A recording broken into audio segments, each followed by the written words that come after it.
அனைவருக்குமே வணக்கம். சற்று முன் கிடைத்திருக்கக்கூடிய ஒரு மிக மிக முக்கியமான செய்தி ஒன்று வெளியாகி உள்ளது.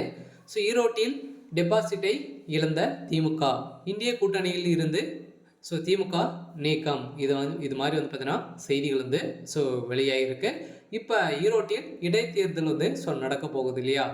இதில் பார்த்தீங்கன்னா அதிரடியாக மொத்த டெபாசிட்களும் திமுக இழக்கும் அப்படின்ற மாதிரி தான் பார்த்தீங்கன்னா இன்று வெளியேறக்கூடிய செய்திகள் பார்த்தீங்கன்னா இன்று ஸோ இறுதியான மனுத்தாக்கள் வெளியிட போகிறாங்க. சொந்த மனுத்தாக்கள் அடிப்படையில் தான் பார்த்தீங்கன்னா ஈரோட்டில் போட்டியிட இருக்கக்கூடிய விசி செந்தில்குமார் அவர்களுக்கு பார்த்தீங்கன்னா இப்போ அதிரடியாக கைது செய்யப்பட்டிருக்கார் இல்லையா? அதெல்லாம் பார்த்தீங்கன்னா இப்போ அவருடைய வீட்டில் 300 கோடி பணங்கள் சிக்கிய சம்பவத்தினால தான் அமலாக்கத்துறை அதிரடியாக பார்த்தீங்கன்னா டெல்லி தூக்கிய சம்பவத்தினால திமுகவிடையே பெரும் அதிர்ச்சி இருந்திருந்தது. இதைத் தொடர்ந்து இப்போ ஜாமீன் வெளியே நேற்று மனு தாக்கல் செய்திருந்த விசி செந்தில்குமார் அவர்களுக்கு பார்த்தீங்கன்னா இப்போ ஒரு மிகப்பெரிய அதிர்ச்சியாக தான் காத்திருக்கு.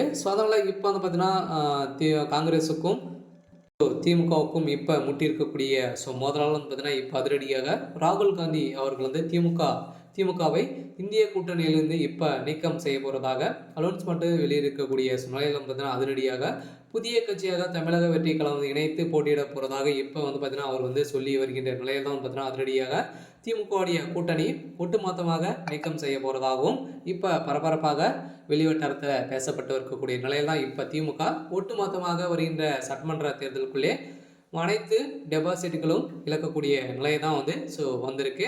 அதனால் இப்போ ஈரோட்டில் நடக்கக்கூடிய இடைத்தேர்தலில் திமுகவுடைய வேட்பாளர் போட்டியிட போகிறார் இல்லையா? இப்போ அவர் பார்த்தீங்கன்னா எக்கச்சக்கமான பணங்கள் திமுக என்றாலே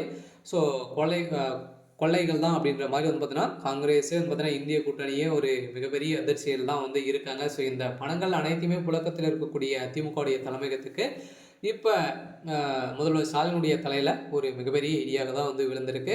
இதன் அடிப்படையில் தான் இந்திய கூட்டணியிலிருந்து திமுக நிரந்தரம் நீக்கப்பட போகிறதாகவும் ஒரு பரபரப்பான செய்தி வெளியாக இருக்குது. அதனால் பார்த்தீங்கன்னா கூடிய விரைவில் என்ன நடக்குது அப்படின்றத வெளியாகும். அதனால் ஈரோட்டில் நடக்கக்கூடிய தேர்தல் நடக்குமா அப்படின்றது தான் ஒரு பெரிய கேள்வியாகவே இருக்குது. இருந்தாலும் அங்கு திமுக அனைத்து டெபாசிட்டுகளும் பார்த்தீங்கன்னா இழக்கும் அப்படின்ற மாதிரி தான் மக்களுக்கு ஏற்கனவே பார்த்தீங்கன்னா மக்கள் எதிர்ப்புகள் தெரிவித்துட்டு வந்திருந்த நிலையில் பார்த்தீங்கன்னா அங்கு திமுகவினர் அடித்தடி மோதல்கள் ஏற்பட்டு மண்டைகளும் உடைக்கப்பட்ட சம்பவத்தினால பார்த்தீங்கன்னா இப்போ இதன் காரணத்தினாலே திமுக அங்கு ஒட்டுமொத்தமாக டெபாசிட்டுகளே பார்த்தீங்கன்னா திமுக இழந்து இப்போ எதிர்கட்சிகள் அனைத்துமே அனைவருமே போட்டியிட போகிறாங்க. அதனால் அனைவருக்குமே புறக்கணித்திருந்த நிலையில் விஜய் அவர்களும் பார்த்தீங்கன்னா இந்த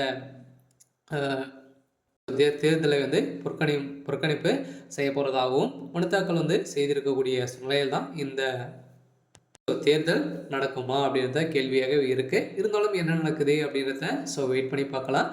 இது மாதிரி செய்திகளை தெரிஞ்சுக்கணும் அப்படின்னா மறக்காமல் நம்மளுடைய சேனலை சப்ஸ்கிரைப் பண்ணிக்கோங்க. தேங்க்யூ.